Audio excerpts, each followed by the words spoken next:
मु श्री सूर्यवंशी सूरज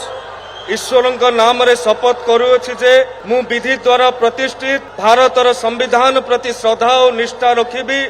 भारतर सार्वभौमत्व और अखंडता रक्षा करिबी। ओडिशा राज्यर मंत्री रूपे मोर कर्तव्य श्रद्धा और शुद्ध अंतःकरण रे निर्वाह करिबी एवं बिना भय बा पक्षपात रे बिना अनुराग बा द्वेष रे सबु प्रकार लोकंक प्रति संविधान और विधि अनुसार न्याय करिबी। मु सूर्यवंशी सूरज ईश्वर नाम रे शपथ करुअछि जे जेउ विषय राज्यर मंत्री रूपे मोर विचार को अणाजिब बा मते ज्ञात हेबो ताहाकु एपरि मंत्री रूपे मोर कर्तव्यर समुचित निर्वाह निमित्त जेपरि आवश्यक हेबो तत्भिन्न प्रत्यक्ष बा परोक्ष भाव रे कौनसी व्यक्ति बा व्यक्ति मानंकु जणैबी नाही बा प्रकट करिबी नाही।